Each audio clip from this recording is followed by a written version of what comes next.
screamer? That's what it was. That's Screamers all it coming out. was, actually. It's like, you get aim every time, especially in the second half. They would do one. They would go from inside the ball. Or run it out. It was two-man game, initiated by ball swing action. Three would come off, pinch, boom. One time in the second half. In the second half. In the first half, they didn't really run much ball swing. I loved it in the second half. They had me throwing numbers. Even screen numbers. And on the ball would go right behind the layup. Yeah. As soon as he went to clear the area, people turned to the ball. They turned it back to the ball and followed him. To the ball. That's the coaching. That is hard to watch. It's just all the time. Me preaching in high school. Those are the stuff I used to do. I can understand why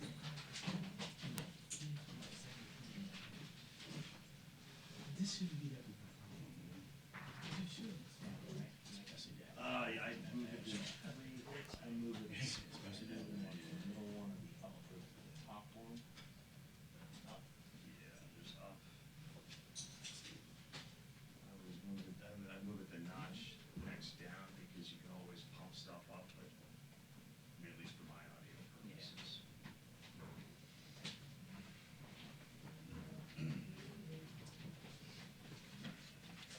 Come on.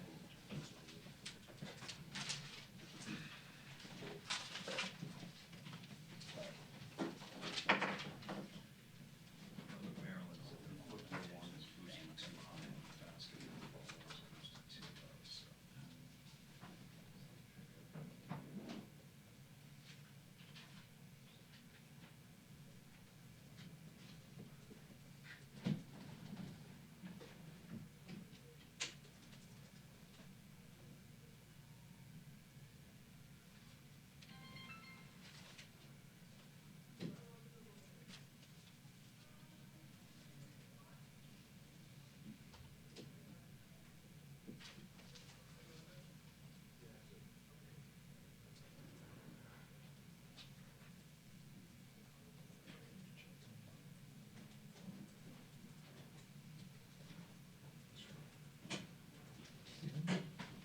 Albert?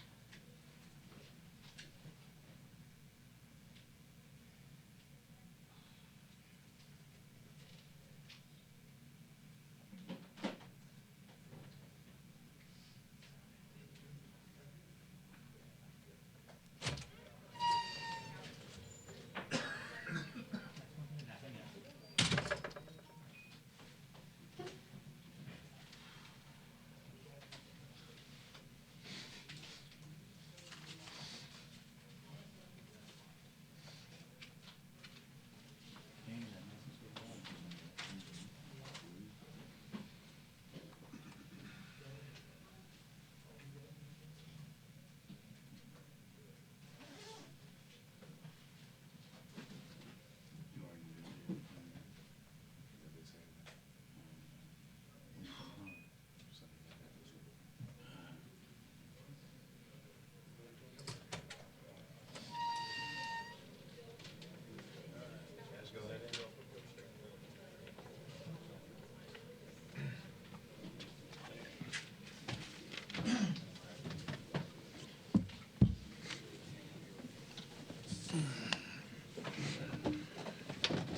All right, we'll let Coach do an opening statement, and we'll take over questions you have for Coach Kamar and Sean. Yeah, I'm just first thankful. You know, the last couple of times we've played Georgetown has gone to overtime. So with the 9 o'clock tip, you know, I was thankful we didn't go an extra 5 minutes. But just, you know, that was one of those grinder games where, you know, our guys, we didn't start great. Yeah, obviously, a lot of that had to do with them, but they just stayed the course, stuck with it. Yeah, I thought we had great leadership in the second half. Right from halftime on into the second half. Biggest problem in the first half was turning the basketball over. If they got 17 points off our 12 turnovers at the half, well, it's hard to guard turnovers. We can't guard that. So that affects our defense, something we've been discussing and addressing. So, but when I get in the locker room and Aaron Thompson's already having to come into the Jesus talk that I was about to have, it says a lot about our leadership and our team. And then when we're in huddles, down the stretch, and these two guys are telling the assistant coaches, hang on a second, and they're, explaining what needs to be done, and they're talking coverages and matchups, says a lot about our leadership. And so proud of that. Obviously it's not perfect, things to clean up, but to come here and get a win isn't easy, and we figured out a way to do that. Speaking of Thompson, were you guys kind of on your heels a little bit in the first half, getting into your actions and your flows? Seemed like you were a step behind what you normally are. Yeah, we looked a little slow coming out of the gates. I think their speed affected us.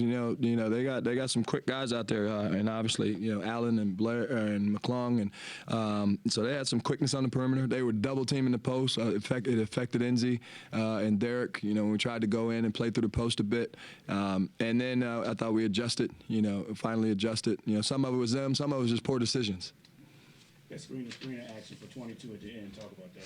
Screen to the pop. Yeah, that was in the timeout. Greg's suggestion from assistants. That they were trapping Kamar. When we were setting it with the big guy, and so go small, and obviously Shawnee was hot, and they were going to load up on Kamar, and he made a great decision, threw it back. It was kind of his choice. If they stay with Sean, he had already made a couple threes there. Take it downhill if they both go with Kamar. He made the right decision throwing it back, and obviously a big shot by Shawnee. Sean, you after early in the midway through the half, you didn't shoot very many. I'm not sure you hit shot for many minutes before you had that one. Did you feel like completely confident of that one? I mean, sometimes if you don't shoot for a long time, you're not quite in rhythm, and it's just a little weird. Yeah, I mean, it's basketball, so you don't really think about that while you're playing. And Kamar did a great job of getting me the ball in a spot where it was an easy shot, a step-in three, so I felt comfortable taking it. What happened early in that half? It looked like they were devoting so much attention to Kamar. It was almost a simple play. You went to the right corner, and Kamar got doubled, and he caught it and shot it. Yeah, again, he's such a good player offensively that when he gets downhill, he attracts so much attention. So I thought he got downhill, and they brought 3 or 4 guys to him, and he found the open guys. It wasn't just me. He found other open guys on the perimeter all night. Another thing, how hard was it once you kind of had built a lead? Sometimes when you make a big comeback like that and then build a lead, and then Georgetown came back and looked like they were going to overtake you, was it hard to regain your equilibrium? Not really. We just wanted to focus on the defensive end and get stops and then take care of the ball offensively. They got out in the first half and got some easy buckets because of our lack of taking care of the ball, so we wanted to make sure we were solid defensively and then taking care of it on the offensive end and getting shots that we wanted. Kamar, you had the 29 points after halftime against Marquette. In other words, tonight, what's allowed you to have maybe a slow first half and then kind of come back in the second half and beyond? I would just say just reading the defense, just getting adjusted. But I don't know, they just do a great job. And then the second half, I just kind of pick and choose my spots. So I mean, like I said, just reading the defense and seeing where I can get to my spots. Kamar, that might be the fewest points Butler's allowed in a half in the last 10 halves. I guess what allowed you guys to do that? Was it just as simple as Georgetown not getting the easy points, turnovers and the free throws that they got in the first half? Yeah, like Sean said. Yes, that's about that simple. Right? You throw it to them, they go lay it up. Their percentage is going to be a lot higher, and they're going to score points. So 3 turnovers in the second half. They shoot 21% because we actually have our defense set, and you get to guard them. What did you? Sorry. Do you get tired having to? I mean, you're chasing around McClung, you're chasing around Marcus Howard. Mm-hmm. You don't have much of a chance to be the off guard or the point guard all the time. I mean, are you like a 4'10" miler or something, or where do you get all this stamina? Just working with our strength coach and our athletic trainer. Just putting in the conditioning and just spending time with him or Ralph to get my body right. So big kudos to those guys. It's just helping me. Baldwin, was it a second half adjustment to get you into more ball screen action, kind of get you going downhill a little more? I would say so. Coach just called the plays, and I just went with it. And then, like Sean said, they were over helping, so I was just easy to find the shooters and just let them do what they do. So.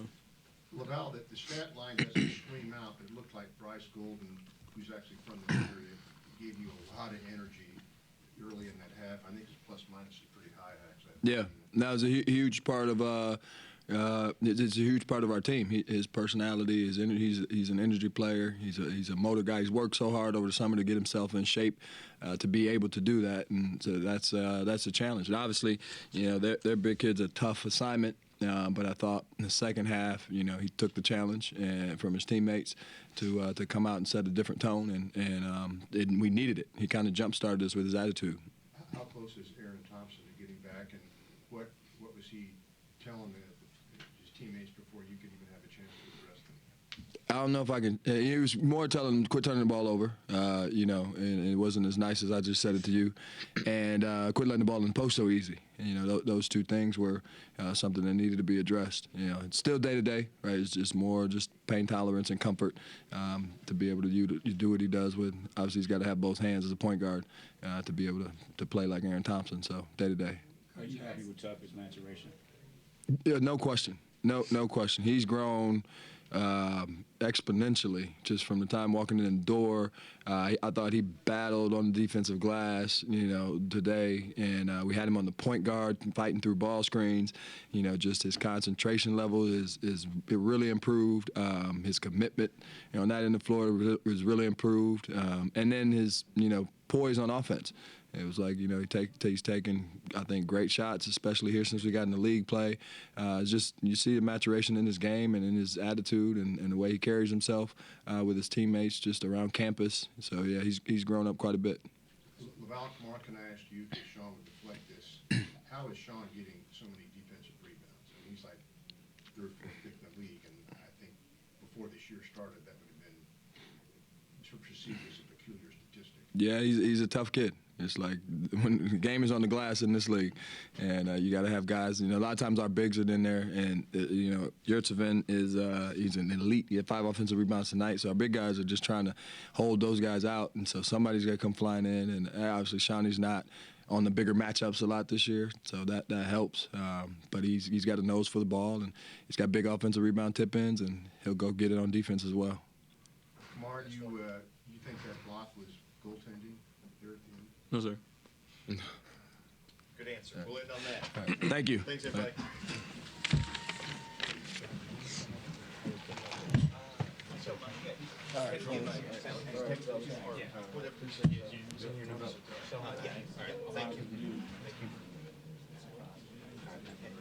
Thank you. Appreciate it.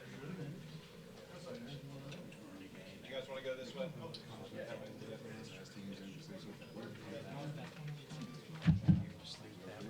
Did they take their walks?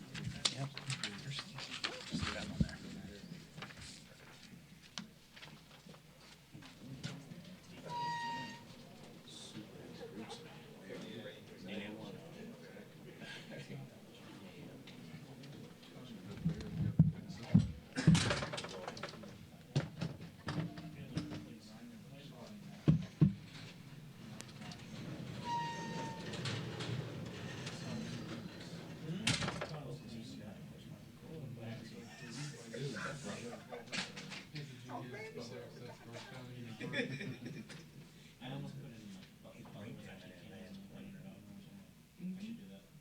I'm telling you. Then tag them the whole thing. Yeah, it's as soon as they did it, and it was still going, it screams. And it's their pack. That's what they do.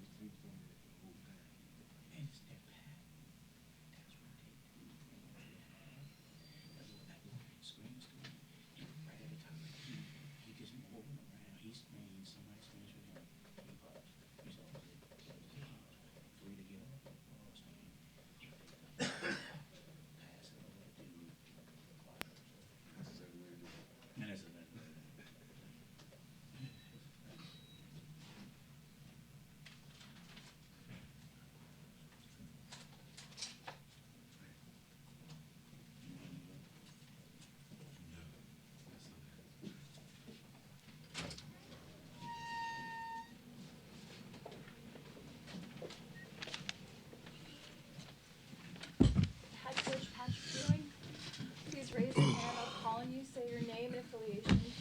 question.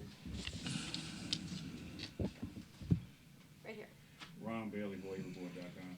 Coach, what happened on 22's last shot? It was a screen-to-screen action when he popped out on the ball screen. They ran a pick and roll. He slipped out. We switched it, but when we talk about when we switched it, we got to come together so no one's going to be open like that. He got there too late. What happened with in the second half? Did you guys just come out flat? Were you inattentive? I mean, we came out, we got good shots, they didn't make them. Omer got good shots in the post, he didn't make them. This is make and miss. If you make, it could be different. They came out. I don't even know what the run was, but we couldn't make any basket. They were making them. We couldn't get any stops. First half, we were getting stops. Our defense was,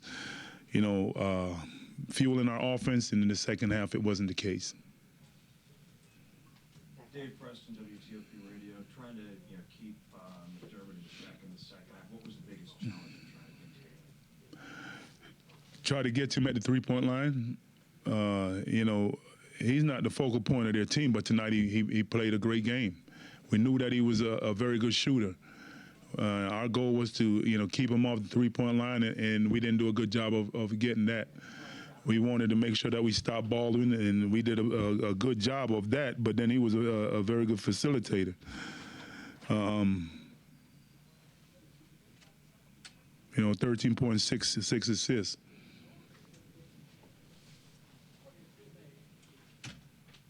Coach, what Baldwin kind of a little bit of an unconventional player, being ambidextrous and stuff. What's the most difficult thing about restraining him, because he's usually not the full-time ball handler, and a lot of times opponents have been really successful doubling him and running guys at him and making him give it up or turn it over. We tried to do the double him at the end. We just wasn't effective at it. We got one turnover off of him, but we got him to take tough shots, but then we didn't come up with the rebound. He dove in there and took and threw it up, and then I don't even remember who got the rebound, put it back in. We did good. We did some good stuff, but we didn't do enough stuff to be able to come away with the win.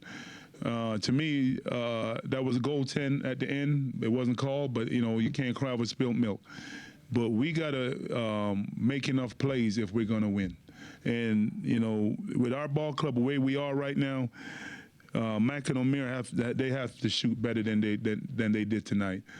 If we're going to be successful, if we're going to go to play the place where I believe that we can go, those two guys have to do a better job.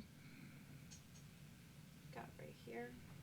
Yeah, Coach, Mike Ray, Roy Report. I just want to talk to me about Jamarco Pickett. You think those first two fouls early in the first half really messed up his rhythm for the rest of the game? I don't even remember what happened. I know one of them was an offensive foul. I didn't see what happened. But he sat pretty much the whole first half, and it took him out of the game. But sometimes we just got to be mentally tough to fight through stuff like that. Eden Curran, 24/7 Sports. Coach, tonight Kudus played 10 minutes, but was second on the team plus minus. Omer plays 30 minutes and had a minus 12 plus minus. Do you think Kudus deserves to play more minutes, and what are your thoughts on the style of play between the two? What's your team win? I don't want to look at the plus minus stuff. I'll let y'all do that. To me, Omer is our best player. Kudus is very good. He's going to be he's our future. Some nights I want to play him more, but sometimes he makes a good play on one end, and I don't see it on the other end. But I'm gonna play the way I see it. With Kudus, are you looking for improvement on the defensive end? Mostly the defensive end. I mean, he can score. He's a very, very good scorer. He missed some easy shots tonight. I need him to score. I need him to rebound. I need him to defend. Eamon Brennan back there. Eamon Brennan, The Athletic. You mentioned making and missing. Is it just down to missed shots, or are you generally satisfied with the performance and the fundamentals, or? No, I'm not satisfied. What are the things you're dissatisfied with? You're talking about from individuals or the team? Just the team in general, because you kind of mentioned. Well, to me, sometimes we force the issue instead of moving the ball. Then, you know, with our post guys, if they don't have a good posted position, I'd rather them step out of the post and set pick and rolls. Just move the ball in general.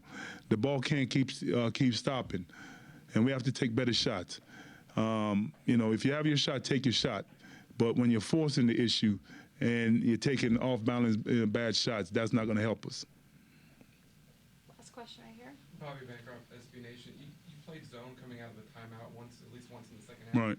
Is that something that maybe you need to do more, or maybe you want to do more, particularly when you guys are losing shooters like McDermott? No, I mean, we did it out of timeout for once to throw them off of what they were doing. I believe in man-to-man. There are times where we're going to play zone. But I don't see us playing zone particularly a lot. Maybe sometime to give guys a break, but, you know, regardless, we still have to be able to defend out of the zone and then also rebound out of the zone.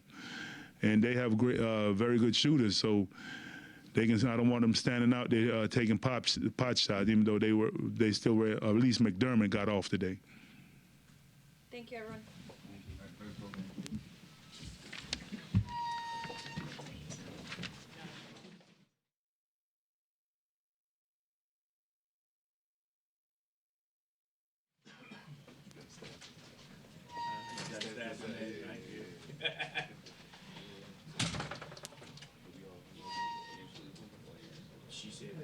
David, how are you, man? Good to see you.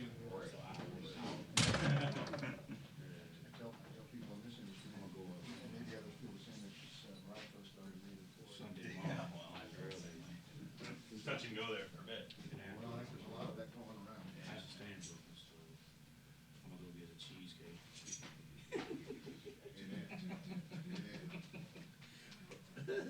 From Junior's on Atlantic, and then I might try something down there. You know what I'm saying? Who you have playing in After the game sometime. Hey, did you guys No. hear? Did they say players are I'm coming gonna in? go. Players are not coming in. You would have to the game, but I'm not staying. Yeah. Unfortunately. No, that's it. Yeah. Yeah, that is a wrap.